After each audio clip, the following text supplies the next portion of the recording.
नमस्कार। वैज्ञानिक किसान संवाद से बदलता कृषि परिवेश विकास की राह में बढ़ रहा है हमारा देश। स्वागत है आपका पूसा समाचार के इस खास अंक में।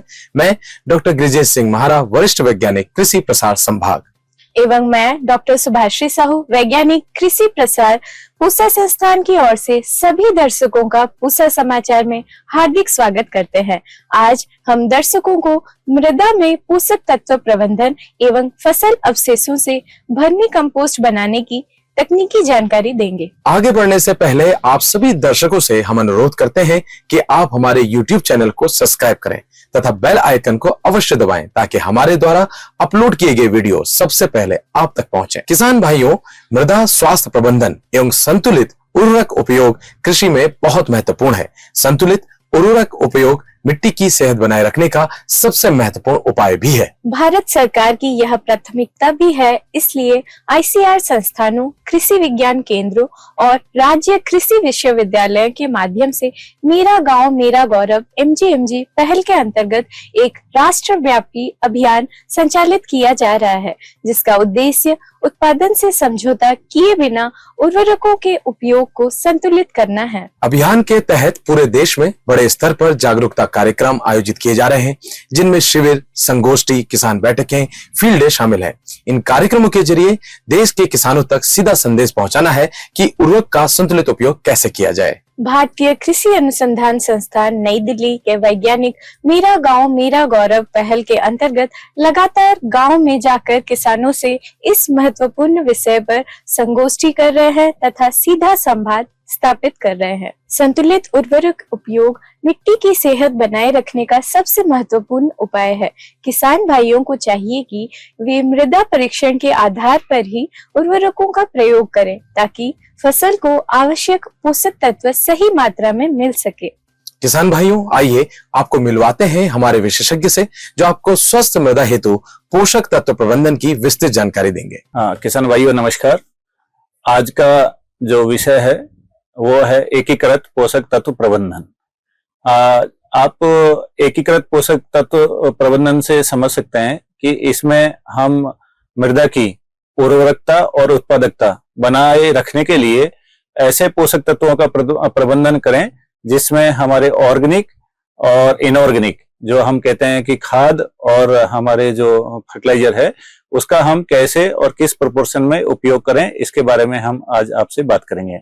इसका मुख्य उद्देश्य जो होता है वो ये है कि हमारी मिट्टियों में लगातार जो कार्बन की मात्रा है उसको बनाए रखें और हमारे जितने जो उर्वरक हैं उनकी दक्षता, मतलब उनकी यूज एफिशिएंसी को हम कैसे बढ़ाएं। तो इसके साथ साथ हमको खादों की आवश्यकता होती है, उनका उपयोग करना होता है, जिससे हमारे जो मृदा में सूक्ष्म जीव हैं उनकी पॉपुलेशन, उनकी जो है संख्या वो बढ़ती रहे, बनी रहे। तो इसके जो मुख्य घटक हैं एकीकृत पोषक तत्व प्रबंधन के, उसमें पहले कार्बनिक खादें आती हैं, तो जिसमें गोबर की खाद है, वर्मी कंपोस्ट है, ग्रीन मैन्योरिंग है, हरी खाद जिसको बोलते हैं, रेसिड्यू मैनेजमेंट जो स्ट्रॉ वगैरह हम जो डालते हैं।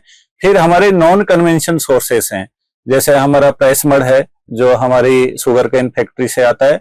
जैसे हमारा नॉन कन्वेंशनल में हम कभी कभी लेग्यूम जो लीव्स का है उसका डिफोलिएशन करते हैं।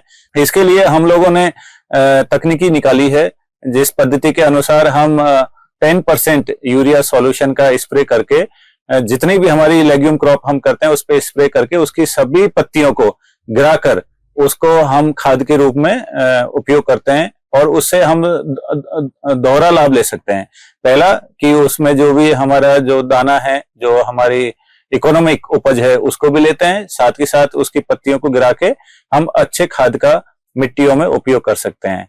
और इसके साथ साथ हमारा दूसरा जो कंपोनेंट, जो घटक है, वो है आपका बायो फर्टिलाइजर, जो जैविक उर्वरक हैं। तो जैसे हमारे कुछ हैं जो वातावरण से नाइट्रोजन फिक्स करके हमारी जो मिट्टी की उपजाऊ शक्ति बढ़ाते हैं, साथ ही साथ हमारा जो पौधों को पोषण उपलब्ध कराते हैं, जिसमें विशेषकर नाइट्रोजन होता है। कुछ हमारे जो हैं सोलिबलाइजर और मोबिलाइजर, जिनको हम जैसे पीएसबी है, केएसबी है, जिंक सोलिबलाइजर है, तो ऐसे बहुत सारे हमारे बायो फर्टिलाइजर हैं जो मतलब डायरेक्ट और इनडायरेक्ट हमारे जो पोषक तत्व की उपलब्धता है उसको मिट्टियों में बढ़ाते हैं। तीसरा घटक है हमारे रासायनिक खाद। रासायनिक खादों का जब हमारी मिट्टियों में, जैसे हम जब मिट्टी परीक्षण करते हैं और उसमें लगता है कि हमारी मिट्टियों में बहुत ही अधिक मात्रा में कमी है, तो हम जो कार्बनिक खादें और बायो फर्टिलाइजर से जितनी हम उपलब्धता बढ़ाते हैं, उसके अलावा हमें लगता है कि और भी जो पोषक तत्वों की मात्रा की आवश्यकता है तो उसकी पूर्ति हम रासायनिक खादों से करते हैं। तो अब रासायनिक खादों में जैसे जो नाइट्रोजन आधारित रासायनिक खाद हैं, फास्फोरस आधारित रासायनिक खाद हैं, पोटासिक हैं, हमारे सूक्ष्म तत्वों के लिए जो माइक्रोन्यूट्रिएंट फर्टिलाइजर्स हैं, तो इन सभी का हम उसमें उपयोग करते हैं। और वो जितने भी हमारे देश में जितने ये एक्सपेरिमेंट है वो ये दिखाते हैं कि हम जब भी एकीकृत पोषक तत्व प्रबंधन से जाते हैं तो इससे हमारी मिट्टी की उर्वरकता और उत्पादकता तो बढ़ती है, साथ ही साथ हमारा वातावरण जो हम कहते हैं कि स्वस्थ रहे, कम पॉल्यूटेड हो, उसमें पॉल्यूशन की मात्रा कम हो, और विशेषकर हमारे जितने भी, जैसे हमारी मिट्टी का जो स्वास्थ्य है उसको 3 प्रकार से हम उसका परीक्षण करते हैं, इवोल्यूशन करते हैं, जिसमें पहला है आपका रासायनिक पैरामीटर, जिसमें जैसे पीएच, ईसी, अवेलेबल जितने भी पोषक तत्व हैं ये सब उसमें आते हैं। दूसरा हमारा है कि फिजिकल प्रॉपर्टीज, तो जैसे मिट्टी की कॉम्पैक्टनेस है, बल्क डेंसिटी है, और जैसे वाटर मूवमेंट है जिसको वाटर इनफिल्ट्रेशन रेट बोलते हैं, हाइड्रोलिक कंडक्टिविटी है। तो ये सभी पैरामीटर उसमें पाए गए हैं कि वो, जैसे हमारा शुरू में मिट्टी की यदि सेहत अच्छी नहीं है तो एकीकृत पोषक तत्व प्रबंधन से इनकी मात्रा बढ़ती है। साथ ही साथ जो तीसरा हमारा मिट्टी का घटक है वो है बायोलॉजिकल पैरामीटर्स। तो बायोलॉजिकल में टोटल जैसे ओवरऑल हमारा कितना बैक्टीरिया और फंजाई, एक्टिनोमाइसीटीज, इनका पॉपुलेशन कितना है, साथ ही साथ हमारी जो एंजाइम एक्टिविटी होती है मिट्टियों की वो भी सर्वाधिक मात्रा में इस एकीकृत पोषक तत्व प्रबंधन से बढ़ाई जा सकती हैं। तो सवाल यही है कि एकीकृत पोषक तत्व प्रबंधन से कि हम कैसे हमारा मिट्टी का स्वास्थ्य बढ़ाएं, कैसे हमारी उत्पादकता बढ़ाएं, कैसे हमारे वातावरण को स्वस्थ करें। जैसा कि आजकल आप लोग को मालूम है, हम एक स्वास्थ्य की बात करते हैं, वन हेल्थ। तो वन हेल्थ में हमारा सबसे बड़ा कंपोनेंट है वो है सॉइल हेल्थ। तो सॉइल हेल्थ में जो हमारा मृदा का स्वास्थ्य है, क्योंकि इसी पे आधारित जो भी हम अपनी फसलों को उगाएंगे, जो भी हम इस पे जो भी उत्पादन लेंगे, उसकी गुणवत्ता हमारे जो मृदा स्वास्थ्य पे आधारित है। यदि हमारा मृदा का स्वास्थ्य स्वस्थ है तो हम ये मतलब वेल प्रूव है और रिसर्च से प्रूव है कि जो भी हम उत्पादन लेते हैं, चाहे हमारे लिए दाना लेते हैं या सब्जी लेते हैं, फल लेते हैं या पशुओं के लिए जो चारा लेते हैं, उसकी गुणवत्ता सॉइल हेल्थ पे आधारित है। तो इसलिए हमें सबसे पहले सॉइल हेल्थ को इम्प्रूव करना है। अब जैसा इसमें 2 चीजें हैं, कभी कभी हमारा जो एकीकृत पोषक तत्व प्रबंधन हमारी मिट्टियों का में कई तरह के विकार उत्पन्न हो जाते हैं। जैसे पहले लवणीयता है, क्षारीयता है, अम्लीयता है, तो इनको भी हमारा इस एकीकृत पोषक तत्व प्रबंधन से इनका जो नकारात्मक प्रभाव है उसको भी हम कम कर सकते हैं, और इनका मतलब लगातार उपयोग करने से ये विकार हमारी मिट्टियों से खत्म किए जा सकते हैं। अब जो सबसे बड़ा सवाल है कि हम इसका कैसे उपयोग करें। देखो, पहले हमें जो इसका, जैसे हम कहते हैं ना, एक स्टेप बाय स्टेप, तो सबसे पहले मैं किसान भाइयों को ये आग्रह करूंगा कि अपना मिट्टी का सबसे पहले परीक्षण कराएं, और परीक्षण करा के उनको ये पता लगे कि हमारी मिट्टी में जैसे कोई तरह का विकार उत्पन्न हुआ है या नहीं। जैसे हमने बताया था कि लवणीयता है, क्षारीयता है, अम्लीयता है, ये उससे टेस्ट से पता लगेगा।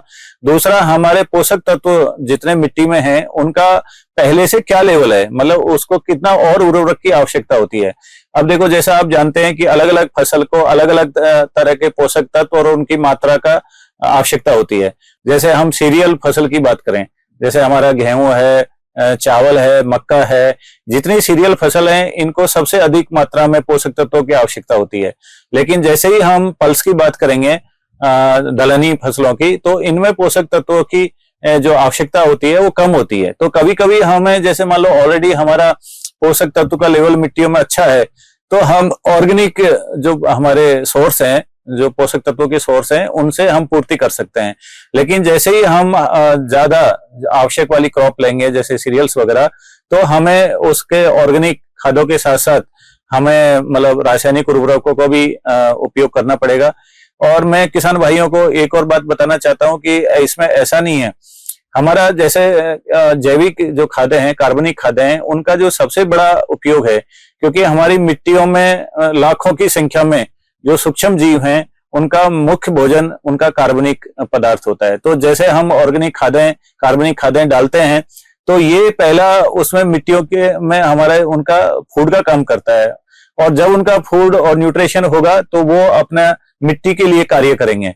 तो मिट्टियों का कार्य के लिए जैसे हम कहते हैं जितना भी हमारा न्यूट्रिएंट है उसका जो उपलब्धता फॉर्म लाना है, क्योंकि देखो सभी पोषक तत्व हैं वो अलग अलग रूप में मिट्टियों में उपलब्ध होते हैं, लेकिन वो सभी जो उसकी फॉर्म है, जो उसके रूप है, उनको पौधे नहीं ले सकते। वो ओनली आयनिक फॉर्म, जो उसका न्यूट्रिएंट का जो आयनिक फॉर्म है उसी को पौधे लेते हैं। और इसके लिए हमारे सूक्ष्म जो जीव हैं उनका रोल बहुत बड़ा रहता है। जैसे हम नाइट्रोजन की बात करें, नाइट्रोजन यदि ऑर्गेनिक फॉर्म में है, हमारा ऑर्गेनिक पदार्थ में है, लेकिन वो डायरेक्ट पौधा उससे नहीं ले सकता, तो सबसे पहले उसका मिनरलाइजेशन होगा। मिनरलाइजेशन लेके अल्टीमेट जैसे हमारे नाइट्रोसोमोनास और नाइट्रोबैक्टर, ये दोनों उसको रिएक्शन करके नाइट्रिफिकेशन में प्रोसेस में इन्वॉल्व होके वो नाइट्रेट बनाते हैं, और वो नाइट्रेट ही पौधा ग्रहण कर सकता है। ऐसे ही हमारे फास्फोरस है, पोटास है। तो अब फास्फोरस का जैसे अभी किसान भाई लगातार बहुत अधिक मात्रा में उपयोग करते हैं, और उसका प्रभाव ये हुआ क्योंकि उसकी दक्षता बहुत ही कम है, 15 से 20% है। तो हम यदि 20% भी मान के चलें तो ये माने कि 80% हमारा फास्फोरस मिट्टी में ही रह जाता है। अब ये मिट्टी में जो लगातार वर्षों तक, मतलब ईयर बाय ईयर, जो कहते हैं कि हर वर्ष 80% मिट्टियों में जमा होता जा रहा है, तो इससे ये देखा गया है कि हमारे बहुत सारे किसान भाइयों का जब हम मिट्टी टेस्ट करते हैं तो उसमें ये पाते हैं कि फास्फोरस की मात्रा बहुत अधिक हो गई। अब इसमें क्या करना है किसान भाइयों को, जो हमारा इसमें इसको सोल्यूबलाइज और मोबिलाइज करने की आवश्यकता है, क्योंकि वो ऑलरेडी फास्फोरस वहां है, और अधिक मात्रा में वो जब बिल्डअप हो जाता है, उसमें एकत्रित हो जाता है, तो वो दूसरे जैसे सूक्ष्म पोषक तत्वों की उपलब्धता को भी प्रभावित करता है। और कभी कभी इसी कारण से हमारे जिंक की, बोरोन की कमी देखी जाती है।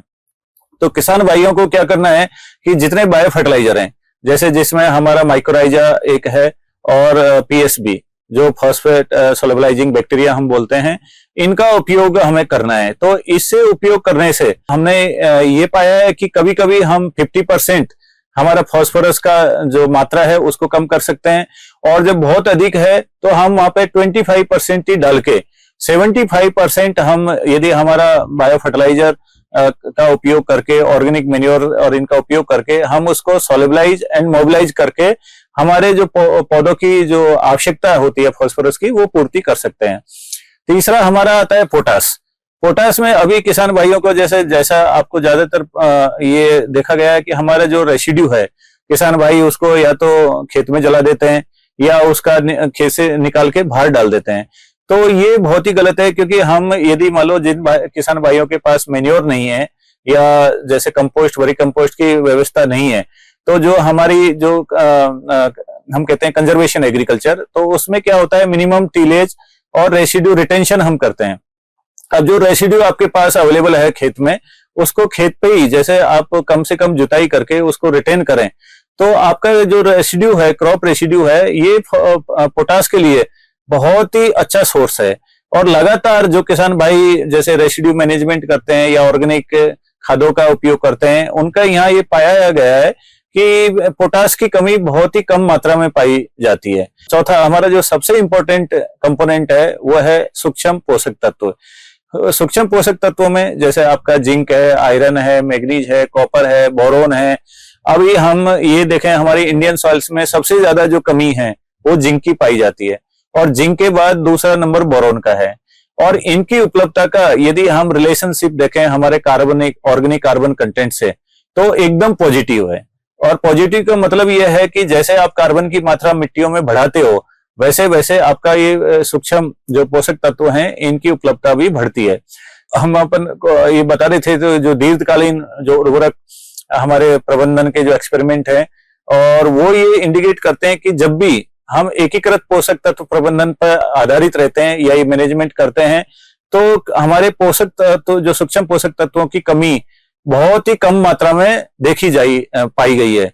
क्योंकि इसमें क्या होता है, जैसे आप यदि जैसे मैक्सिमम आप सीरियल का ले लो जहां सबसे ज्यादा बायोमास प्रोडक्शन होता है, तो यदि हम पर हेक्टर देखें तो आपको 400 से 500 ग्राम मतलब एक सीजन के लिए इतना ग्राम आपको जिंक और ये सूक्ष्म पोषक तत्वों की आवश्यकता होती है। लेकिन आप लगातार जैविक कार्बन और बायो फर्टिलाइजर इनका उपयोग करते हैं तो इतनी मात्रा वो अवेलेबल करा देते हैं। तो जैसे कई किसान भाई यदि हमारे जो सूक्ष्म पोषक तत्व के जो उर्वरक हैं, जो माइक्रोन्यूट्रिएंट फर्टिलाइजर हैं, यदि उनका उपयोग नहीं करते लेकिन वो एकीकृत पोषक तत्व प्रबंधन करते हैं तो उनके यहाँ पे सूक्ष्म पोषक तत्वों की कमी नहीं पाई गई है। हमारे ज्यादातर जो 3 सेकेंडरी जो गौण पोषक तत्व कहते हैं, जिसमें आपका कैल्शियम, मैग्नीशियम, सल्फर है। अब कैल्शियम और मैग्नीशियम की तो कमी हमारे यहाँ बहुत कम मात्रा में पाई गई है, लेकिन सल्फर की मात्रा मतलब इसकी कमी पाई गई है। और ये विशेषकर जब हम तिलहनी फसल हम लेते हैं जिसमें हम तेल निकालते हैं, जैसे सरसों है, आपका सोयाबीन है, तो इन पे क्या है ना, सल्फर की इन फसलों को सल्फर की अधिक मात्रा में आवश्यकता होती है। तो ऐसे केस में हम जैसे जो भी किसान भाई जहाँ पे शुगर केन की मिल लगी हुई है वहां पे प्रेस मड निकलता है और ये प्रेस मड में बहुत ही अच्छा आपका सल्फर का सोर्स है। तो हम लोगों ने इस पे मतलब एक्सपेरिमेंट भी किए और ये पाया कि जहाँ पे यदि सल्फर की कमी है और हम प्रेस मड का उपयोग करें तो वो हमारे सल्फर की पूर्ति कर देता है। और मैं तो ये कहता हूं कि किसान भाइयों को जहां पे भी आपको ये जैसे जो अल्टरनेट सोर्स हैं, जिसको हम नॉन कन्वेंशन सोर्स कहते हैं, कि जैसे आपका ये कोई कार्बनिक खाद्य नहीं है लेकिन उर्वरक भी नहीं है, लेकिन आपके यहाँ पे कोई भी बायोलॉजिकल सिस्टम्स के जो ऐसे बाई प्रोडक्ट हैं उनका आप जरूर उपयोग करें। क्योंकि इनमें एक ही चीज है कि उनकी एक बार गुणवत्ता उनकी जांच करा लें, जैसे उनमें कोई तरह का जैसे कहते हैं ना पॉइजनस कोई केमिकल नहीं हो, कोई हैवी मेटल नहीं हो, बस इसी बात का ध्यान रखना है। बाकी ये सभी हमारे किसी न किसी रूप में पोषक तत्वों की उपलब्धता हमारी मिट्टियों को कराते हैं। तो जैसा अभी हमने बात किया कि हमारे जो एकीकृत पोषक तत्व प्रबंधन के क्या क्या घटक हैं और उनको कैसे उनका उपयोग किया जा सकता है, तो किसान भाइयों को मैं ये फिर से याद दिलाना चाहता हूं कि हमारा जितना आप कार्बनिक खादों का और रासायनिक खादों का मतलब एक साथ प्रयोग करेंगे और लगातार करेंगे तो मैं आपको ये मतलब विश्वास दिलाता हूं कि कभी भी आपकी मिट्टी की उर्वरकता और उत्पादकता में कभी कोई कमी नहीं होगी। जो लास्ट पॉइंट है, जैसा कहते हैं कि ओवरऑल आपको इसके बारे में यदि हम लाभ गिनाएं 1 by 1, तो जैसे हमने ऑलरेडी ये आपसे डिस्कस किया, लेकिन फिर से मैं आपको याद दिला देता हूं कि देखो सबसे पहले हमारा एकीकृत पोषक तत्व प्रबंधन से क्या लाभ होगा। पहला लाभ तो ये होगा कि सबसे पहले हमारे रासायनिक खादों की मात्रा का हम कम मात्रा में उपयोग करेंगे, जिससे क्या है कि हमारी मिट्टी का जो पॉल्यूशन है, हमारे वातावरण का जो पॉल्यूशन है वो कम होगा। दूसरा हमारा जो सबसे बड़ा लाभ है ये है कि हमारे जो मिट्टियों में जो जीव हैं जो हमारी मदद करते हैं, जो हमारे किसान के मित्र हैं, उनको सबसे पहले उनको खाना मिलेगा। खाने के साथ साथ वो हमारे उसका जैसे वो खाने का उपयोग करते हैं तो पोषक तत्वों की उपलब्धता भी उससे बढ़ती है। तीसरा हमारा जो उसका स्वास्थ्य है, जैसे हमने बताया केमिकल स्वास्थ्य है, फिजिकल स्वास्थ्य है, बायोलॉजिकल स्वास्थ्य है मिट्टी का, तो वो हमेशा इसका बढ़ेगा। तीसरा है हमारा कि जो हमारा इसमें हमारा जो कहते हैं किसान भाई आजकल ये कहते हैं मिट्टियों में हार्डता आ गई, कॉम्पैक्टनेस आ गई, कठोर होने लगी हैं। तो मैं एक बताना चाहता हूं कि यदि आप एकीकृत पोषक तत्व प्रबंधन का आप उपयोग करते हैं तो आपकी मिट्टियों में कभी भी कठोरता का कोई भी प्रॉब्लम और समस्या नहीं आएगी। और इसको आंकने का एक सिंपल, आपको कभी कोई टेस्ट करने की जरूरत नहीं है, आप सिंपल आंक सकते हैं कि जब भी बारिश होने, एक अच्छी बारिश होने के बाद अपने खेत को देखें और उससे लगे कि यदि खेत में पानी खड़ा है और या पानी वहां मिट्टी नहीं सोख पा रही और वहां से बह के जा रहा है, तो इसका मतलब है कि वो मिट्टी कठोर हो गई है। लेकिन बारिश होने पे आप देखेंगे कि पानी खेत से बाहर नहीं निकल रहा और आराम से मिट्टी में अंदर ही पानी जा रहा है, तो इसका मतलब है कि आपकी मिट्टी का जो फिजिकल स्वास्थ्य है वो बहुत अच्छा है। और ये सबसे बढ़िया उन्हीं किसान भाइयों के यहाँ देखा गया है जो एकीकृत पोषक तत्व प्रबंधन करते हैं। तो और बायोलॉजिकल, क्योंकि ये तो आप सिंपल जानते हैं, किसान भाइयों से कई बार हम पूछते भी हैं कि जैसे हम लोग तो लैब में परीक्षण करते हैं, लेकिन आप कैसे आते हैं? तो किसान भाई इसका बहुत अच्छे से इसका बारे में बताते हैं कि जब भी हम खेत की जुताई करते हैं और उसमें जब पक्षी आते हैं और उनको वो खाने के लिए कुछ मिलता है, तो हम समझते हैं कि हाँ, इसमें जीव है। और ये बात सही है, क्योंकि जो अर्थवर्म वगैरह हमारा है वो उसकी पॉपुलेशन वहीं पे सबसे अधिक मात्रा में पाई जाती है जहां पे आप कार्बनिक खादों का उपयोग करते हैं। और लगातार यदि आप ये कार्बनिक खादों का और रासायनिक खादों का दोनों को मिला के यदि उपयोग में लाते हो, तो मैं कहता हूं कि जैसे लवणीयता है, क्षारीयता है, अम्लीयता है, इसका भी आपकी मिट्टियों में कम से कम प्रभाव पाया जाता है। तो मैं किसान भाइयों को यही दोबारा से कहूंगा कि आप जितना हो सकता है, क्योंकि इसमें देखो दो चीजें है, एक तो आज रासायनिक खादों की पे निर्भरता है, उसको आप अपने लेवल पे, अपने खेत पे आप कंपोस्ट बनाएं, वर्मी कंपोस्ट बनाएं। और मैं कह रहा हूं कि जैसे साल में आप यदि 3 फसल लेते हो, तो 3 में लगभग 1 आप लेग्यूम करो। अब जैसे आप यदि पिजन पी, अरहर जिसको बोलते हैं, यदि वो ले रहे हो, तो आप ये करके चलो कि जब भी वो मेच्योरिटी पे होती है, जैसे आप किसान भाई मानते हैं कि मेच्योरिटी का मतलब अब जब वो हार्वेस्ट करेगा तो उससे 10 से 15 दिन पहले मैं कह रहा हूं 10% यूरिया का सॉल्यूशन आप स्प्रे कर दो। और जितना वो जो पत्तियां उसकी गिरेगी, वो हमने आकलन किया है, वो 1 से 1.5 टन बायोमास पर हेक्टर देता है मिट्टी को। और वो लेग्यूम है, उसका CN रेशियो बहुत नैरो है, तो उसका आने वाली जो फसल है उसमें हम 45 से 50 किलो नाइट्रोजन की मात्रा हम कम कर सकते हैं। साथ ही साथ हमारे जितना भी फास्फोरस है, पोटास है और सूक्ष्म पोषक तत्व हैं, इनकी उपलब्धता तो बढ़ाता ही है। और इसका हमने बहुत किसान भाइयों के यहाँ पे इसका उपयोग करवाया, जो भी किसान अरहर उगाते हैं, और उन्होंने बताया कि सर उसके बाद हमारी मिट्टियों का एकदम सेहत बदल गया, उसकी उत्पादकता भी बढ़ी है। तो मैं आपसे यही करूंगा कि ऐसे और भी चीजें जो भी आप ऐसी लेग्यूम और पल्स उगाते हो, उनकी पत्तियों को देखो खेत को ही दीजिए, आप अपना दाना लेके आइए, ग्रेन लेके आइए, लेकिन उसको देखो कुछ रिटर्न देना सीखो। मिट्टियां हमारे इतनी पीढ़ियों को खाना खिला रही हैं, लेकिन हम उसको क्या खिला रहे हैं? और उसका खाना तो ऑर्गेनिक है। और जब आप ये ऑर्गेनिक खिलाना चालू कर दोगे रासायनिक खादों के साथ साथ, तो आप अपने आप ही 2-3 साल में, देखो 1 साल में आपको प्रभाव नहीं दिखेगा, लेकिन मैं ये कहता हूं कि 3 साल के बाद आप उसी मिट्टी को देखना जो आज कम उपजाऊ है, वो इतनी उपजाऊ हो जाती है कि आप जो भी उगाओगे, चाहे सब्जी उगाओ, फल उगाओ, आप जो भी फसल हैं, उसकी उत्पादकता जरूर बढ़ेगी। और जब उत्पादकता बढ़ रही है तो वो हमारा एक इंडिकेशन है कि अब उसका स्वास्थ्य भी सुधार हो रहा है। तो इन्हीं सब बातों के साथ मैं किसान भाइयों से निवेदन करूंगा कि ज्यादा से ज्यादा संख्या में आप एकीकृत पोषक तत्व प्रबंधन का उपयोग करें और मिट्टियों का स्वास्थ्य एवं उत्पादकता को बनाए रखें। धन्यवाद। कई किसान भाइयों ने खेत में ही जैविक खाद बनाने की जानकारी मांगी है।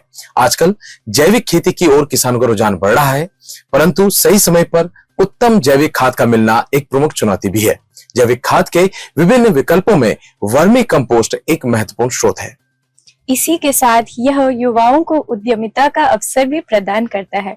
लघु एवं सीमांत किसान अपने ही खेत पर फसल अवशेषों से किस प्रकार वर्मी कंपोस्ट बनाकर मृदा की गुणवत्ता को बढ़ा सकते हैं, बता रहे हैं पूसा संस्थान के विशेषज्ञ डॉक्टर शिवधर मिश्र सर। वर्मी कंपोस्टिंग या केंचुए की खाद, इसकी लोकप्रियता आजकल हमारे किसान भाइयों में बहुत ज्यादा बढ़ती जा रही है। इसके अलावा ये वर्मी कंपोस्टिंग ऐसी चीज है कि इसको हमारे सभी किसान भाई अपने घर पर बड़ी आसानी से बना सकते हैं। जिनके पास जानवर हैं और जिनके पास जानवर नहीं भी हैं, वो भी जो व्यर्थ पदार्थ खेती के बचे कुछ हैं, उनसे वर्मी कंपोस्ट आसानी से बना सकते हैं। पूसा संस्थान ने आजकल कुछ ऐसी विधियां विकसित कर दी हैं जिससे हमारे किसान भाई जिनके पास बहुत ज्यादा संसाधन नहीं है, वो भी बहुत अच्छे तरीके से इसको कर सकते हैं। एक तो ऐसा है कि आप सीधे सीधे अगर आपके पास कुछ भी नहीं है, तो आपके पास अगर पेड़ खड़े हैं, पेड़ के नीचे भी आप एक विंडरो या एक मेड़ जैसी बना सकते हैं, जिसकी की ऊंचाई लगभग 1.5 फीट ही रखी जानी चाहिए और जिसकी चौड़ाई 1 मीटर से 1.5 मीटर तक, जहां तक आपका हाथ पहुंच जाए उतने रखनी चाहिए, और लंबाई आपके पास जितनी जगह है उपलब्ध हो उसमें बनाना चाहिए। गोबर या गोबर के साथ मिक्स जो भी हमारे खेती से बचे हुए खरपतवार या कभी कभी फसल अवशेष वगैरह को हम प्रयोग कर सकते हैं। और इनको प्रयोग करने से पहले हम गोबर को सीधा सीधा ताजा गोबर प्रयोग नहीं करते हैं, करीब 15 से 20 दिन पुराना गोबर ही प्रयोग करते हैं। इस प्रकार हम जो बेड बनाते हैं, एक तो बिना किसी उसके बनाते हैं कि आप कुछ भी नहीं है तो आप ऐसे ही ढेर बना दीजिए। दूसरा, आजकल जो खुली ईंटों का सिस्टम भी हम लोगों ने एक विकसित किया है। जो खुली ईंटों के सिस्टम में भी हम यही करते हैं कि 3 फीट चौड़ा लगभग बेड बनाते हैं और इसको लंबाई आवश्यकता अनुसार जितनी जगह आपके पास हो और चौड़ाई जहां तक हाथ पहुंच जाए तो वो लगभग 1 से 1.5 मीटर तक होता है, तो उसे आप बना सकते हैं। इसमें बहुत ज्यादा डायमेंशन या कहना चाहिए कि लंबाई चौड़ाई पे ध्यान देने की जरूरत नहीं, हाथ आपका पहुंच जाए चौड़ाई है। लेकिन ऊंचाई इसकी विशेषकर ध्यान रखी जाती है कि 1.5 फीट से ज्यादा होने पर केचुए नीचे नहीं जा पाते हैं और वो जो खाद है अच्छी नहीं बनती है। तो इसलिए 1.5 फीट बहुत अच्छी मानी जाती है। 45 सेंटीमीटर से 50 सेंटीमीटर तक इसकी ऊंचाई रखी जाए। और इन केचुओं को जो आप ढेर बनाते हैं उसमें आप ये अंदाजे से ये देखिए कि 1 घन मीटर, 1 मीटर चौड़ा, 1 मीटर लंबा, 1 मीटर ऊंचा अगर गोबर का ढेर है तो उसमें 1000 केचुए छोड़ने से काम चल जाता है। जब हमारी खाद तैयार हो जाती है तो हम जो मेड़ बनी हुई होती है उसको आधा करके एक साइड में समेट देते हैं और उसके बगल में ही दूसरा ताजा पदार्थ लगा देते हैं। हम देखते हैं कि 10 से 15 दिन में सारे केचुए उसमें दूसरे वाले लाइन में आ गए हैं और आपकी जो तैयार खाद थी उसको आप इकट्ठा कर सकते हैं और छान कर उसको प्रयोग करने लायक बना सकते हैं। इसके अलावा छोटे छोटे कंटेनर्स, अगर कोई टूटे हुए वॉश बेसिन है, बाल्टी है, गमला है, इन सभी में हम वर्मी कंपोस्ट को बना सकते हैं। भारतीय कृषि अनुसंधान संस्थान नई दिल्ली के साक्य विज्ञान संभाग एवं जेटीएम बीपीडी इकाई के सहयोग से 5 मई 2026 को मुख्य सब्जी अनुसंधान फार्म में समर वेजिटेबल्स फील्ड डे का सफल आयोजन किया गया। कार्यक्रम का विषय सब्जी बीज क्षेत्र में साझेदारी को सुदृढ़ करना था, जिसमें बीज उद्योगों के प्रतिनिधियों, प्रगतिशील किसानों तथा किसान उत्पादक संगठनों एफपीओज ने उत्साह पूर्वक भाग लिया। कार्यक्रम में मुख्य अतिथि के रूप में डॉक्टर CS श्रीनिवास राव, निदेशक भारतीय कृषि अनुसंधान संस्थान ने भागीदारी की। विशिष्ट अतिथियों में डॉक्टर PS ब्रह्मानंद, परियोजना निदेशक जल प्रौद्योगिकी केंद्र, डॉक्टर RM पटारिया, संयुक्त निदेशक प्रसार एवं डॉक्टर C विश्वनाथन, संयुक्त निदेशक अनुसंधान भी कार्यक्रम में उपस्थित रहे। आइए देखते हैं इस कार्यक्रम की एक झलक।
प्रिय किसान भाइयों, बहनों एवं दर्शकों, हम उम्मीद करते हैं पूसा समाचार का खास अंक आपकी खेती किसानी से जुड़ी समस्याओं के समाधान में जरूर सहायक सिद्ध होगा। आप सभी दर्शकों से निवेदन है कि ज्यादा से ज्यादा संख्या में हमारे संस्थान के चैनल को सब्सक्राइब करें और पूसा समाचार के हर अंक का लाभ उठाएं। हमारे फेसबुक पेज और ट्विटर हैंडल को भी जरूर फॉलो करें। कृषि से जुड़ी जानकारी या अपनी समस्याएं हमें व्हाट्सएप करें। अपना नाम एवं पता अवश्य लिखें। आपके सुझावों का हमें हमेशा इंतजार रहता है। कृषि की दिशा में यदि लाने हो नवाचार तो देखते रहिए हमारा साप्ताहिक कार्यक्रम पूसा समाचार। कुछ नए विषयों पर नई जानकारी लेकर हम फिर हाजिर होंगे अगले शनिवार। तब तक के लिए दीजिए इजाजत। नमस्कार।